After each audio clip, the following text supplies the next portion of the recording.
All right. Hello, everyone. I want to thank you all for joining us for our big green conversation around navigating Dartmouth as a Black student athlete. My name is Tola Akinwumi, and I'm a 21 on the women's volleyball team and the co-founder of the Black Student Athlete Alliance.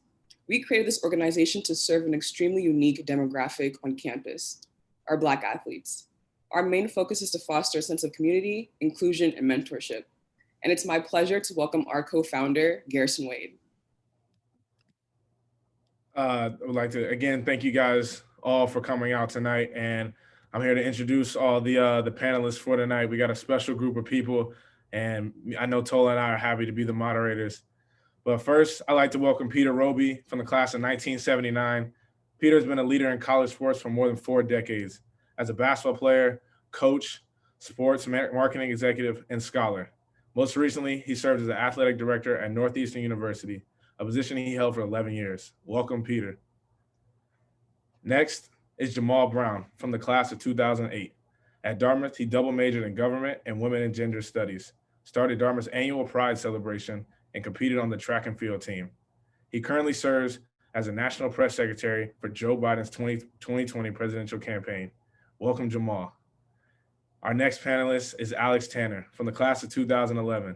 Alex majored in psychological and brain sciences at Dartmouth and was a captain on the track and field team. Currently, she's in her 6th and final year of her PhD in clinical psychology at UCLA and is completing her psychology internship at Weill Cornell Medicine in New York City. Thank you for joining us, Alex. And finally, I'm pleased to welcome Fazia, I'm sorry, Fazia Steen from the class of 2013. Fazia was a psychology major and an all-Ivy guard on the women's basketball team, finishing her career at number 8 on Dartmouth's all-time leading scoring list. She is a senior healthcare consultant within United Health Group in New York. Welcome, Fazia, and we look forward to speaking with all of you today. All right, so to get us started, I want to ask a question to give our viewers more background on you all and your journey to Dartmouth. So the first question is, why did you choose Dartmouth and what was your path to Dartmouth? So Peter, would you like to go first? Yeah, thank you, Tola, and hello to everybody. Thanks so much for tuning in. I'm glad to be here with the distinguished panelists. I grew up in New Britain, Connecticut, a very blue-collar town. First generation college. Mom and dad never went to high school, but I got an opportunity coming out of public elementary school to go to a prep school in West Hartford, Connecticut, where I really got a chance to get into small classes, got a really wonderful education at a predominantly white prep school, which I think impacted my experience at Dartmouth because I was fairly comfortable in an integrated setting and that sort of thing. But got recruited to play basketball at a number of schools, and Dartmouth was one of those schools, and then ultimately got up there on a recruiting visit. And because I had no real experience with respect to going to college, or no other siblings or parents had gone to college, I kind of had a vision of what I thought a college might look like. And so once I saw what Dartmouth and Hanover was like, knowing that I wanted to go to school with a great academic reputation, it was pretty much a no-brainer at that point. So I thought about going to Yale. I had gotten recruited to go to Yale, but it was only about 45 minutes away. It was another kind of urban setting like New Britain was. And I just felt like the opportunity to go to school in a place like Hanover was pretty special. So I was really happy that I did. And it's been a great part of my life ever since. All right, thank you for sharing. It's always interesting to hear people's different journeys at arriving to Dartmouth. So now, Fazia, would you like to take that question on? Sure, I'm happy to. So in terms of my path to Dartmouth, so I was a student athlete my whole life. I had a dad, my stepdad, who raised me since I was a baby, and he played D1 basketball. And so I had a basketball in my hand very early in life. And so I always knew I was going to be going to college to play basketball competitively, and was something I, really shared, with my dad. And My parents were also, you know, very big in terms of like promotion of education, and I always enjoyed learning and being in school and being in academic settings. So for me, it was always really important to go to a school where I could, of course, you know, have a competitive athletic career and be and play on an athletic competitive team, but also go somewhere where the academics were very rigorous. I went to very rigorous private school in Michigan where I grew up. And so that was my priority in terms of the kind of schools I was looking at. So in terms of like my recruiting situation, it was sort of interesting because in high school, I actually had two ACL injuries. So as you guys know, as an athlete, that really impacts like your recruiting. So I had one my freshman year, one my junior year. And so I was considering some like regional mid-major schools. And luckily, once I got healed I was healed my junior year. One of the assistant coaches at Dartmouth saw me play at some recruiting tournament, and I think it was in Florida. And so I started building a relationship with the coach we had here at the time, Coach Belgas, who was my coach. And I took my official visit on campus. I felt very comfortable with the women, with the coaches. And I just felt like at home when I got to campus, and I felt like I could visualize myself being successful on campus. And yeah, just felt like the perfect fit. And so I ended up coming to Dartmouth. All right, thank you for sharing. It's interesting hearing that because that sounds very similar to my process of getting to Dartmouth. So it's always interesting to hear how everything overlaps. So Alex, would you like to continue at this question? Sure. So I think kind of similar to both Peter and Fazia, I also was recruited to run track at Dartmouth. I was born and raised in Connecticut. My family moved to Baltimore when I was 10 years old, and kind of immediately got involved in sports. I loved kind of all sports. And I think when it came time to apply to colleges, athletics was a huge priority of mine. I don't think I applied to a single college that I wasn't also getting recruited at. So that was a major priority for me. My sister actually went to Dartmouth as well. She was class of 2008, also on the track team. She was a field eventer. And so I had exposure to Dartmouth kind of early on before I was even hitting the recruitment like process myself. I watched her compete frequently during her time in college. I got to know the coaches through those experiences as well. I met later who would be my coach, Sandy Ford Sintones, who just, I loved her immediately. I had a really great impression of her. She's just so caring, and it was just very clear that her level of commitment to her athletes like far exceeded just them being her athletes. She really cared about you as a person, and that was very apparent even before she was recruiting me, just kind of visiting my sister. And so then when I was applying to schools, Dartmouth was right up there. I went on my official visit as well and had a very similar experience. It was just the community was so welcoming. The track team was so close knit. It was very clear that everyone kind of spent time together because they really loved each other and were friends, and not just because they were teammates. And that experience just really kind of sealed the deal for me, really made me want to come to Dartmouth and run there and overlap with my sister for a year, which I got to do and was awesome. All right, thank you for sharing. I think it's cool you got to be on the same team as your sister, because that's not a very common thing. So I love hearing about that. And lastly, Jamal.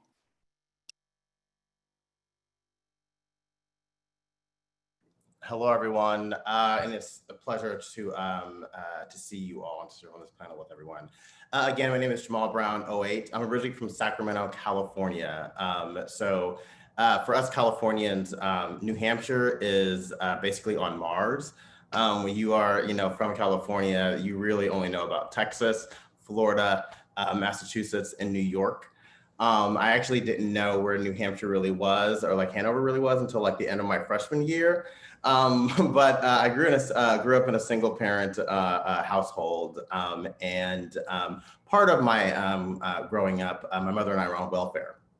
So really didn't have a lot of means at the time, but I had an incredible support system, one with my mother. At the same time, though, I was also coming out, struggling with my sexuality. And so for me, track and field was a way to just, it was a way to just kind of just focus and have an outlet.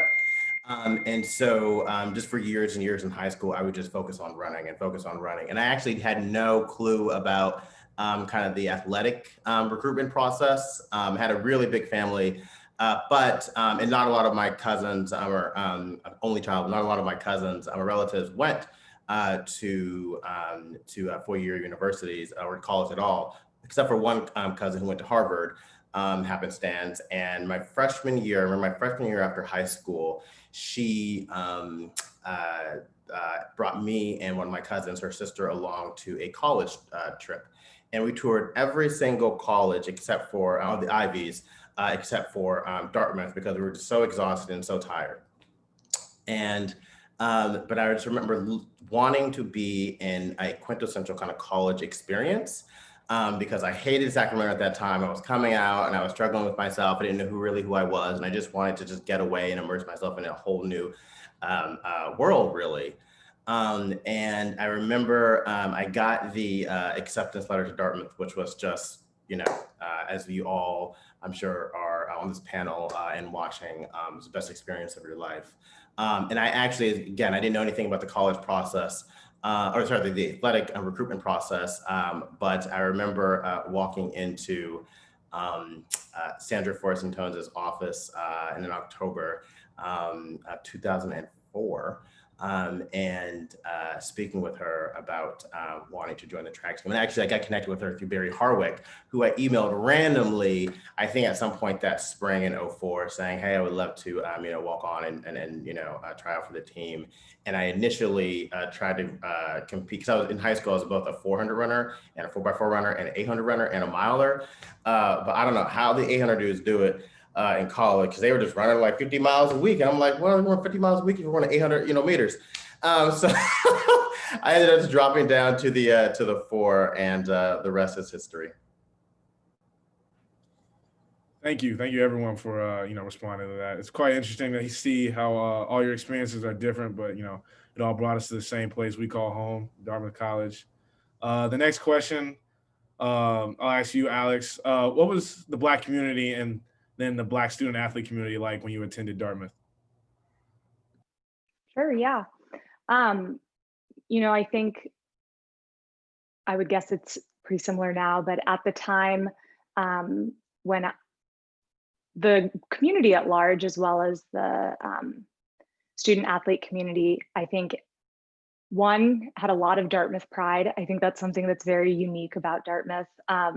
We really love going to Dartmouth, and we love talking about going to Dartmouth and sharing what we love about going to Dartmouth. And so I think, that is not just, I think, an experience that solely athletes have. I think, speaking of the Black community, the campus was predominantly white, and I think the same for the student athlete population. And, I think my personal experience, I was very tied to my own identity as an athlete. And that really shaped kind of why I wanted to go to Dartmouth and what I wanted to do at Dartmouth. And so I really made the majority of my social connections and kind of community through the track team. And, that was obviously amazing. I'm so close with so many of my teammates. I think, there were Black social spaces on campus that people could go to, like the AM.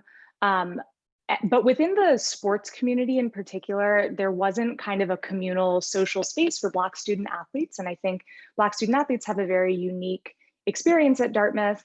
And so I think that's something that, at the time I didn't necessarily realize I missed, but I do think that that would have just been such a cool experience and a really nice way to kind of round out the sense of community that I had at Dartmouth.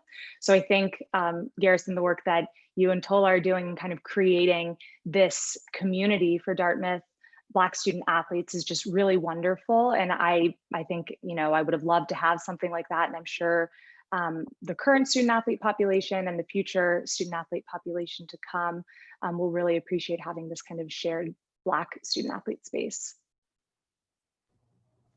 Thank you. I can really connect with that because I felt like my first 2 years I was in my Dartmouth basketball bubble and didn't really expand as much. So that's what me and Tola are trying to do to strengthen the bonds between all Black student athletes. It's a little hard with COVID, but we're trying our best. I'd like to ask the same thing to you, Peter, since you graduated in 1979. I'm sure the atmosphere was much different, so I would love to get your perspective on how it was. Yeah, thanks, Garrison. Yeah, 1975, the fall of 75, when I came to school, it was surprisingly, we had a fairly large number of black basketball players in the program at the time, both on the varsity and on the freshman team that I got recruited to my first year. So I was playing, freshmen couldn't play varsity until their sophomore year. And throughout my 4 years at Dartmouth, we had a fairly significant number of Black players on the team. So, we had a lot of support. We had a supportive coaching staff. They made it a point to make sure that we were all connected and committed to Dartmouth basketball, and it didn't matter what your color was. And as I said, my lead into Dartmouth was from a prep school that was predominantly white. And so I was, kind of comfortable in those settings. And, I didn't necessarily need just the basketball team to feel connected. I ended up rushing a fraternity, a mostly white fraternity, while I was, in my, I guess it was my freshman spring or whatever. And that became a part of my support system, and where a lot of my friends to this day were emanated from. And so I was very comfortable at Dartmouth. I had a lot of great Black friends at Dartmouth, a lot of the Black athletes, but also just the general population. We didn't have a lot of Black students on campus, but there were a number of Black students on campus. And one of the things that, as someone that studied what goes on in college athletics in particular and around the issues of race and gender, one of the things that we're hearing now from a lot of Black students around the country is that they wish that their institutions had more Black population generally in the student population and not just the student athletes. Because I think there's a stigma that they get painted with because some people think that the only reason they're at that school is because they're a student athlete. And so we never felt that way at Dartmouth because there were enough other students on campus that were legitimate, deserved to be there. And we never felt like we weren't supposed to be there, and nobody made us feel like we weren't supposed to be there. So I'm grateful for that. I know that wasn't always the case on other campuses, or maybe even some of my colleagues that were in school with me at the time, but I know I felt that way. And I think it was a tribute to classmates, fraternity brothers, folks on campus that looked like me, that were doing well and were supportive, and a coaching staff that really cared about us. So. Yeah, I think I can agree with that too. Our coaching staff has been great with supporting all of the Black athletes, from the ones that I play with now to the ones I know who are recent alumni. I can say my coaches have done the best thing. So I'll give this next question to Tola. All right, so now we're going to get into the nitty gritty of this conversation now. So this next question is, how did you navigate dealing with any microaggressions or blatant racism in team or classroom settings? So I'm going to direct this question to Fazia first.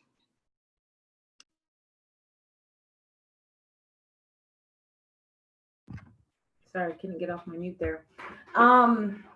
Yeah, so during my time on my in the team setting, I never experienced anything like that. I also didn't experience anything like that in the classroom setting. And when I think about this question, I think about, why is that I didn't have an experience like that? Because there were incidents on campus that did not happen to me, but things that I heard about. I think at one point there was someone had, maybe written like derogatory comments on someone's like door in a dorm or in a common area of a dorm. I didn't have anything outright happen to me, but I do remember little things like that happening on hearing things like that happening on campus.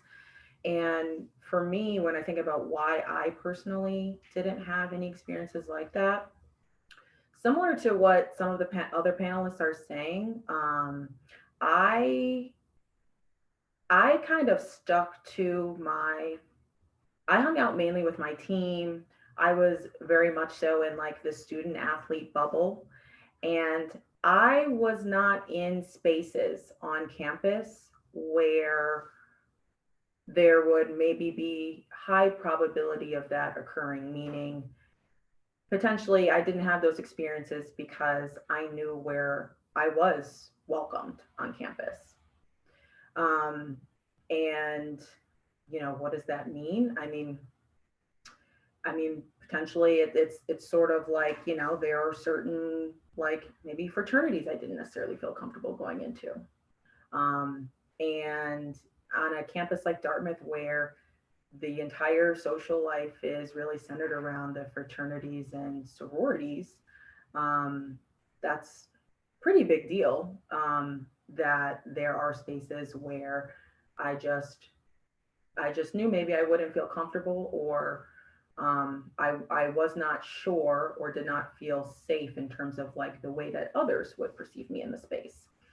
So I wish I would have gotten a little bit more out of my bubble during my time there in terms of just like networking more with, non-athletes and more with my classmates.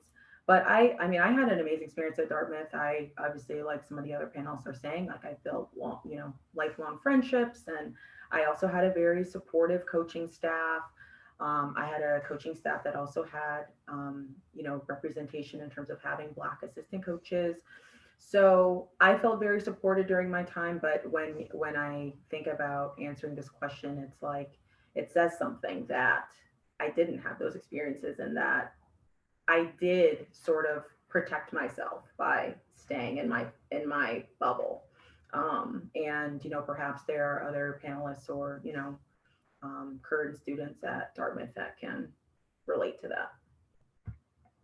Yeah, I definitely relate to that sentiment. Just knowing that you have to move, particularly to protect yourself in general, like, oh, we don't go there, or we can go here, just in terms of like not putting yourself in a awkward or like harmful situation. So I definitely have experienced that. And that's something that a lot of people grapple with at their time here. So Jamal, what about you? What do you feel about this question? Thank you. And Fazio, it's great to hear that.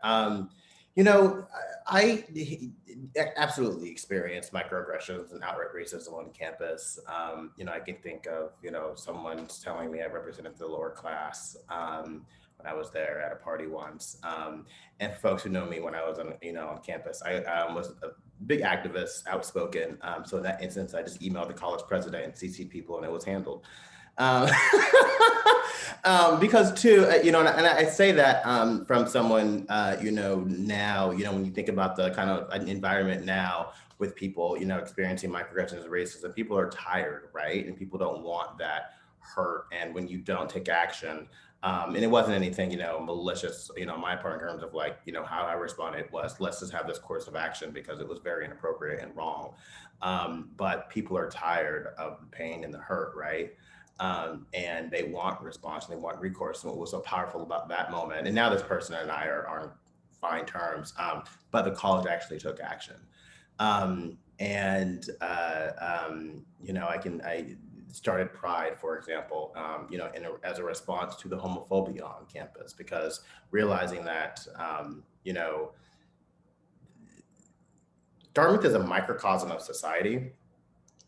And, we're seeing, in many throughout the US right now, you have, particularly with this current leadership, racism on the front, the forefront, sexism on the forefront, homophobia, transphobia, xenophobia on the forefront across the lines. But you also right now are seeing people going to the polls, in record numbers. Already 31.4 million people have gone to the polls because of the fact that, and it's similar to Dartmouth, because people are fed up and this doesn't represent the values, right, of this country. And similarly at Dartmouth, anytime I experienced something, it was this galvanizing of support and love I felt around me, and particularly, with my teammates, some of whom I'm still best friends with, who I know are watching right now. There was a situation, I was leaving the locker room once, and there was some random guys on the distance squad. I have no idea who, made some joke. And I think one of my, close friends on the distance squad, he said something in response, kind of joined them. And I remember walking out, I had no idea what was said at all. But he ran out and he came after me and didn't even know if I heard or not. But he said, hey, and I was like, hey, is everything okay? And he was hesitant at first.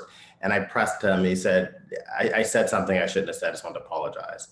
And it meant the world to me, because I had no idea what transpired. I just know I was walking out. I had to go warm up. And it just really kind of spoke to the integrity, I think, of my teammates. And I think the better good of Dartmouth. And the community as a whole. Of course, there are microaggressions on campus, and people are dealing with things every single day. But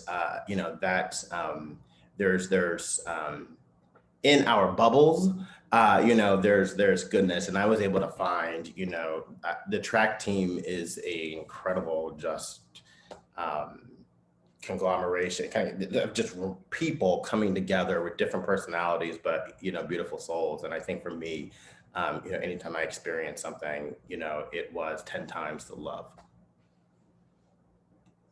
Yeah, I think that's a really important point to bring up, just in terms of being, accountable on your own teams and your teammates having that level of respect and empathy for you. So I think that's something that I've experienced on my team, my teammates being advocates for me. And so I think that's definitely something that we can all learn from and really pay attention to. So Garrison, you want to go off to the next question? Yeah, I'll start by responding like a little bit to the last question and agreeing with the past statements about like you're not feeling comfortable in certain areas, and like Tola said, you kind of have to move a little different, and just know like some places that like even though they might be nice to you, like they might not be the best places for you. So I definitely agree with that. But the next question would have to be, what was the hardest thing about being a Black student athlete here, and how did you overcome that? So then I'll direct this to Peter. Well, I would think that one of the things that was always a little more difficult for us back then was that the community was the community surrounding Hanover was so white. The Upper Valley is just so predominantly white that there just wasn't a lot of places that people kind of could go to that felt like home. So I know that there were times when guys, they didn't know where do you get your hair cut, in Hanover, like what. So the assistant coach, Wayne Morgan, was our assistant coach, and he ended up doing guys' hair, or the manager, who was Black, would bring out the clippers and shape everybody up, and that's kind of how you did it. If you were looking for something to eat that was felt like home, was a little more challenging to find it. But, I think those were the things that probably were most noticeable about being a Black student at Dartmouth. Was it just wasn't a lot of places where you could have stepped out of your house where you were home and go and get a haircut, or go to a place and find the kind of clothes style you wanted to wear, or get the kind of food you wanted to eat, or, whatever the case may be. That was probably the thing. And I think it's probably still the case where there's just not a lot of that in the Upper Valley for folks to take advantage of, which is probably why a lot of people ended up staying in the bubble of their team, because that's where they felt like people could relate to them. They got support there. They had a shared experience that they didn't have to explain it to anybody because they were going through it at the same time and walking in each other's shoes. And I think we're lucky in some ways to be athletes at Dartmouth because we have that support. We have that circle of friends, coaches, people looking after us, and we have some notoriety that people recognize us because we're in the D, or people are talking about us on the radio, or there are things going on the website or whatever that are highlighting your image, or your team's having success, and people know you're part of that team and they want to be associated with that somehow. So I think sometimes you can get incorporated a little more easily into different parts of the community that a non-student athlete might not have the opportunity to feel. But I think it's mostly for me, and for what I noticed about my teammates, it was the surrounding area in the Upper Valley more than it was within the athletic department. If I can just add on something about that, I cannot agree more. The last time I got a professional haircut from a barber was September 2004. Since then, I've been cutting my own hair up until yesterday. Literally, I got the first haircut since I was 18 yesterday because there were no Black barbers in New Hampshire, and I had to learn how to cut my own hair from 18 until 34 people. That's crazy. but that speaks to just one facet of the lived experience, right? Of being African-American on this campus, and in not only on the campus, but a predominantly white state, right? And I remember they brought somebody up, some leadership in the AM from Boston, a barber up one year, maybe my sophomore year, but I couldn't get on the list at the time. But that just speaks to the other one. And the other second point is, for me, Alex mentioned our wonderful coach earlier. For me, my experience was, I will say, also warped because, we had spoken about this before, but I had never, I didn't thought about this until years in, but I didn't really truly appreciate the impact of my coach being a Black woman. And I did not realize that until years I was into Dartmouth. And having that completely, I think, sheltered me in a lot of ways from an experience, from a different experience. And Sandy, who passed away this past December, was a second mother to me during my 4 years there. And someone who, still to this day, I think about daily.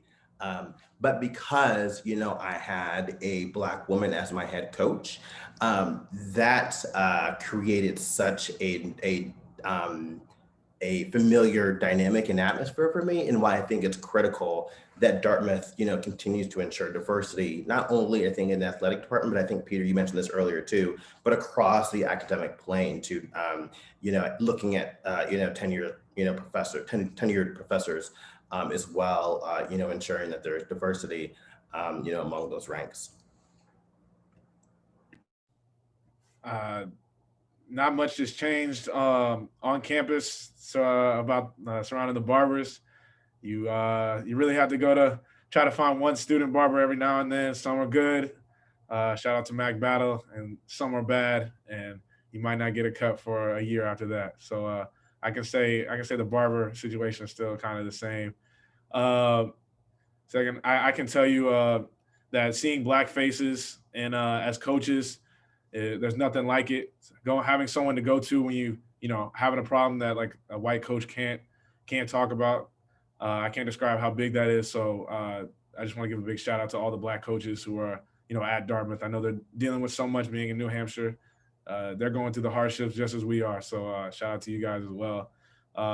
If anyone else would like to, talk about their Black experience at Dartmouth, I think Alex, do you have anything to say? Yeah, I mean, I definitely want to echo what Peter and Jamal have already mentioned, and Garrison, what you're highlighting as well. I do think that, representation among not just the student body and your teammates, but among like coaches, among faculty, among, these administrative personnel, like it goes a really long way in kind of creating this sense of belongingness and feeling like, I look like I'm part of this community as well. Like I look and feel like I belong here. And, I think just broadly, like even taking a step back, just being a student athlete is hard. Like there are so many pressures and demands on your time and competing priorities. And that's really, really challenging, just period. And it's an adjustment that I think, even being a high school athlete, like there's a step up when you get to a really kind of rigorous academic university and then are also playing like a Division I sport. So I think that's an adjustment that everyone goes through. But then, I think something that was probably maybe my biggest challenge when I was an athlete at Dartmouth was just kind of that nagging like imposter syndrome that you can have that I don't think is unique to Dartmouth. I think it's kind of unique to, or people can experience it in any kind of competitive, rigorous environment. But I do think that it can be exacerbated to some degree by being, underrepresented on campus or being an athlete. There are lots of stereotypes around like the dumb jock, right? So all like kind of combating all of these perceptions that people may believe that the only reason why you're at Dartmouth is because of like one of these two factors. And so I think that's something that I worried about. It wasn't always in the front of my mind. I had many like really lovely experiences. Like the majority of my time on campus, I have very, very fond memories of, but that kind of fear in the back of my own mind, I think is something that I balanced, or something that I had to kind of be mindful of. And I think, that can manifest as like wanting to seem cool, calm, and collected at all times, wanting to kind of, to really kind of demonstrate that like, you got it, like it's not that hard, like, no, I can do this. And I think something that I had to learn is that there's a real value in being vulnerable and asking for help, in finding people that you feel safe and comfortable with to talk about like hardships that you're going through. Because that not only like normalizes that everyone experiences hardships, but it also can kind of increase your own success of resolving the challenges that you are facing. So I wouldn't say I've necessarily like overcome that, but it's something, it's a work in progress. And I think it's something that I'm guessing other people can relate to as well. Such an interesting topic. So we get the whole panel's, response to this. So Fazia, do you have anything to say about your Black experience at Dartmouth? Yeah, I mean, I agree with everything all the other panelists have said in terms of like the importance of representation, and even what you just said most recently, Alex, about like the pressures of being a student athlete and like this imposter syndrome. I think that well, to the original, we got on this topic talking about, someone was talking about, Peter, I think it was you were talking about like for you going outside of campus and the area, just the fact that the area is predominantly white, and that there aren't, like when you go to the market, there aren't the spices that you use, on your food that you would at home, right? There's not, I was like thinking very fondly and kind of laughing to myself about the AM leadership. They would have someone come to do, everyone will have an opportunity to maybe do, I don't know, maybe it was like 7 to 10 different spots, like for hair appointments. And those spots would be gone. Like they would go up. Okay, yep. After like 10 minutes, spots are gone. So I never got to experience actually having my hair done on campus. But luckily I had a teammate, Brittany Smith, who was really good with doing hair and could do her own hair. And she helped me out a couple times. So that for me, like the difficulties for me, I really related to what Peter was saying about it really being about there not being any spaces for people who look like us outside of campus. Um, Obviously, like very few of those spaces like on campus. I mean, the AM was like really sort of a haven for, African Americans on campus. So, and even for me, like I grew up in, I always went to like predominantly white schools. Like my neighborhood was predominantly white. So for me, coming to Dartmouth, I didn't have culture shock like some of my New Yorker classmates, or places where they were just used to hearing like 20 different languages when they walk around, like New York. So I felt very comfortable in the space because I was used to having to navigate the space being a minority. But had a perfect understanding of some of the experiences of some of my other classmates who like this transition, who didn't have such an easy time transitioning to being a minority and feeling like you are a minority in the space that you're in, especially for those who, like I said, just grew up places where they were not. So I echo everything everyone said. Yeah, I think that point about hair is just I'm like, I remember my freshman year, I was going to Boston because for volleyball, our schedule was Friday, Saturday. So we'd come back on Saturday, go to Boston on Sunday, get my hair done, and come back to school. My coach is like, "Are you sure?" I'm like, "Yeah, I got to get this done."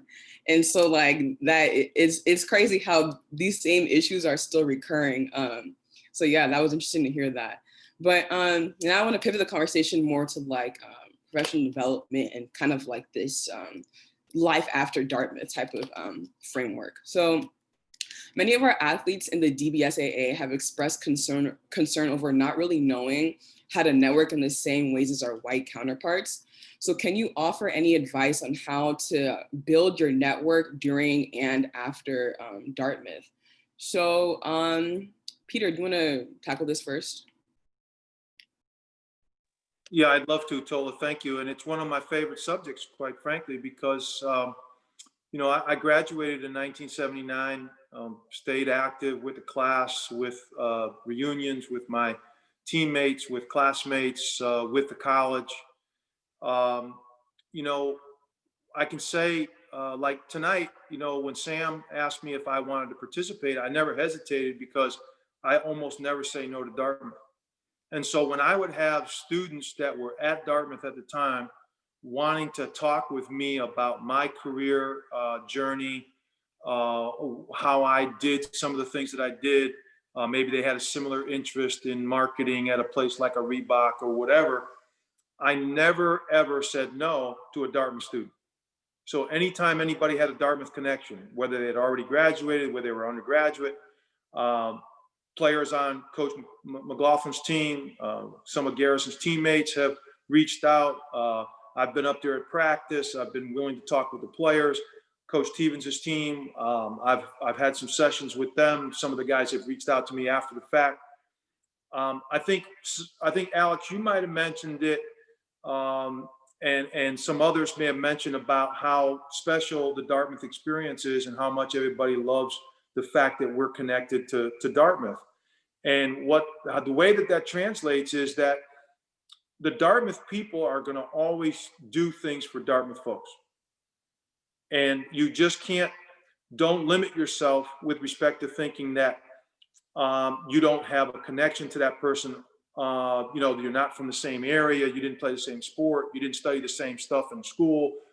If you've got a connection to Dartmouth and you see people that are in an area that you're interested in reaching out, learning more, finding a mentor, the Dartmouth people are they're gonna respond.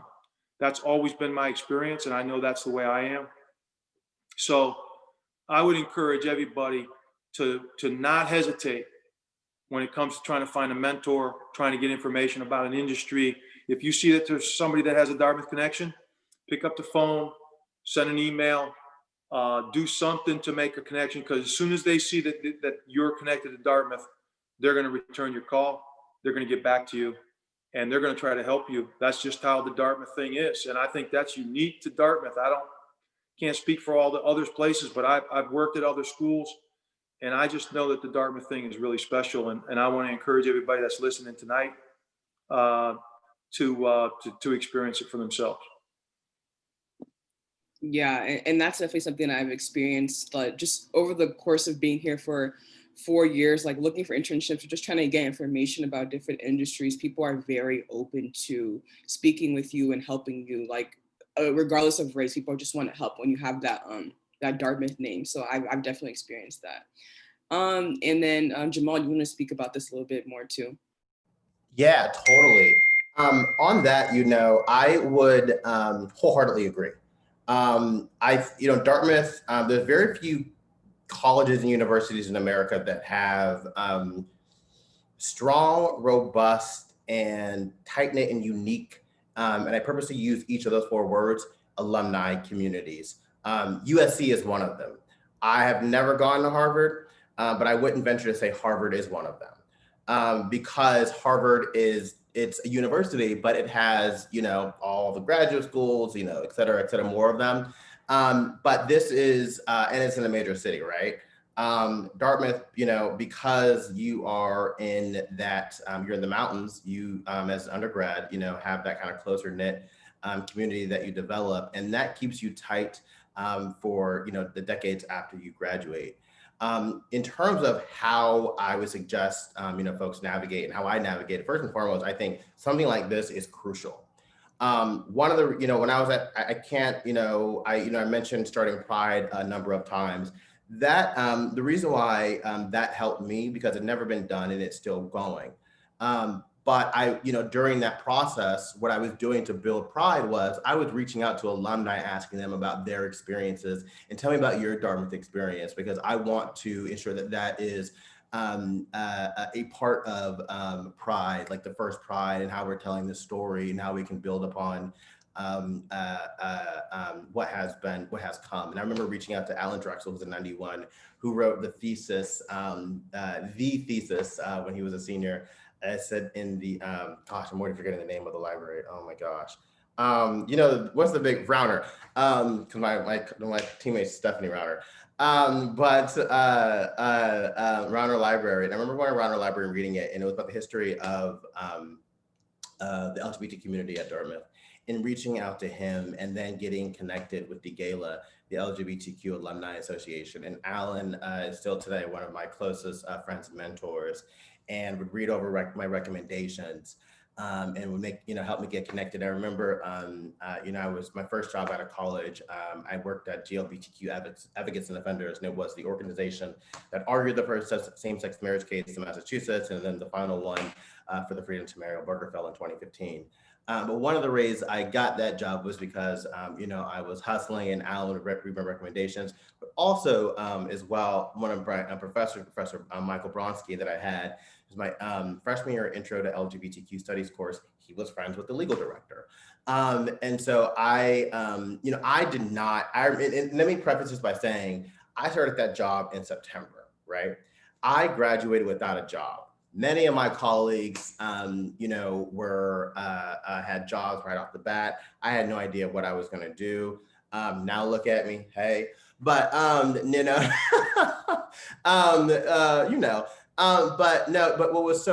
the reason why I mentioned that is because I was so focused. I was a double major.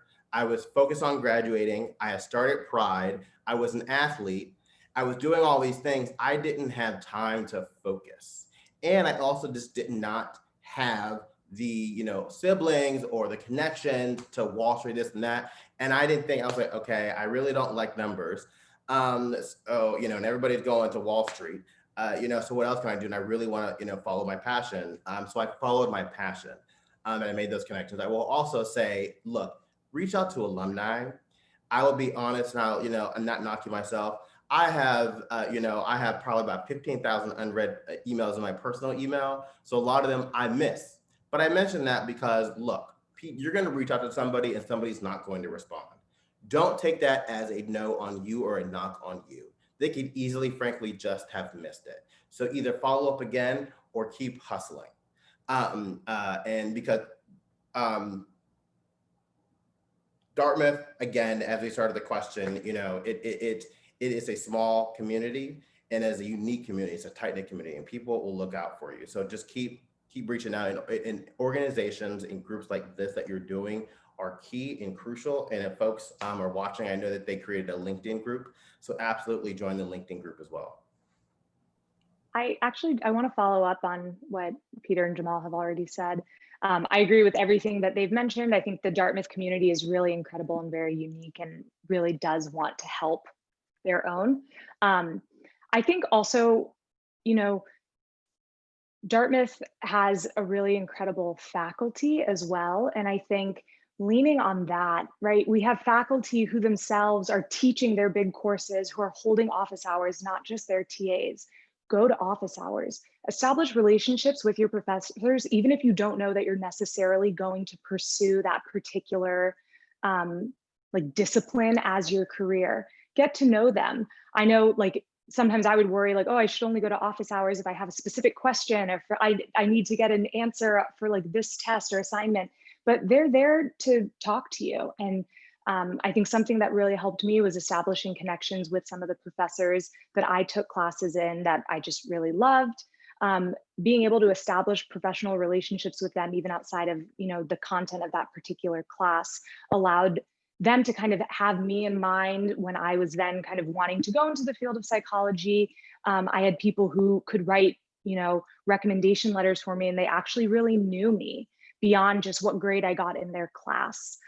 So I think that's one really kind of like tangible way that you can try to, you know, facilitate networking during your time at Dartmouth.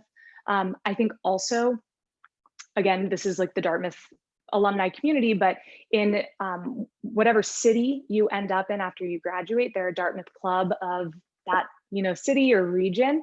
Get connected with those, register, you know, become a member of that local organization. You'll get connected with alumni of all ages across all industries, and they put on really fun events in the different cities, ways where you can establish both personal and professional relationships. And then you're kind of like fostering these relationships, and you have these people so that you don't feel like you're always just like cold emailing people. Like, you'll have people that you actually know in different disciplines, in different industries, of different age groups, that you can reach out to for mentorship, for career advice, for connections on how to pivot careers, like whatever it might be. So I'd say, you know, sign up as a member for those organizations. It can go a really long way. Yeah, and this is Fazia. I'll add on to that. I'm so glad that you mentioned office hours, Alex, because that was one of the things I was going to mention that I regret I didn't do enough of, which was networking with the faculty that's there. Because, like she said, you never know. It's like when you think about graduate school in the future, you might need recommendations, and your professors are like a great avenue for that. So, and you never know. As I get older, what I've realized is you never know. Sometimes you meet people and you have relationships. You never know when those relationships are going to manifest themselves later in your life, whether it's, you know, someone and they're going to get you connected with a career opportunity, or, I mean, what have you. You never know. So it's not necessarily even just like a transactional exercise. It's like, you never know the connections the things that you might have in common, even that you wouldn't otherwise know without, you know, having put yourself out there with, you know, a faculty member or even your classmates too. So that's something I regret not doing enough of at Dartmouth.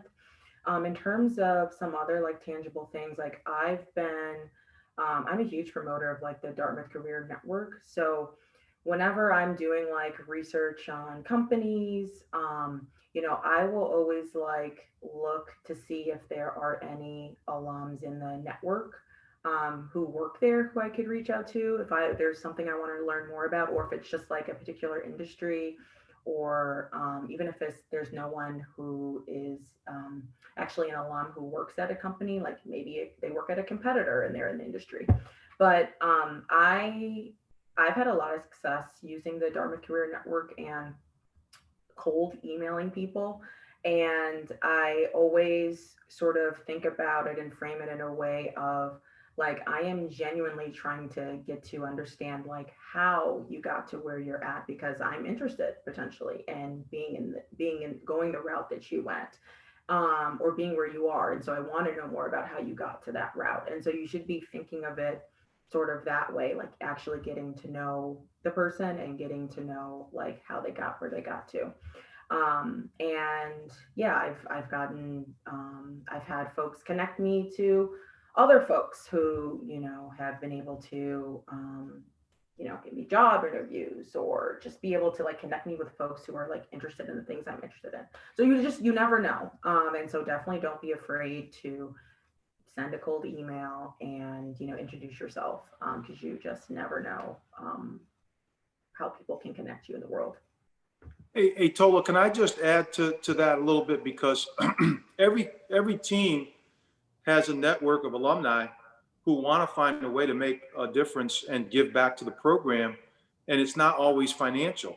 I mean, obviously we need financial resources to help the programs, but there's a lot of valuable knowledge and experience that people that have played your particular sport have. And I can tell you, they would be so pleased to get a phone call or an email from a current member of a team that they ended up playing on, asking if they could spend a half an hour chatting with them about their career, what they were thinking when they were coming out of college, how important do they think graduate school is, all of that stuff. You're going to forge a relationship with someone that's been in your situation because they played on a team at the same school and they went through a lot of the same things. And so you've got that built-in network that has an actual interest because they're probably checking the scores. They know who the current players are on the roster. And it's such a resource. It's a shame that we don't have people, that are reaching out, because the alumni office has the information. The friends groups all have the information.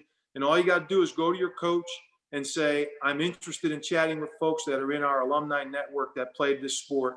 Can you put me in touch with some people? And I guarantee you're going to get 5 or 6 names right away.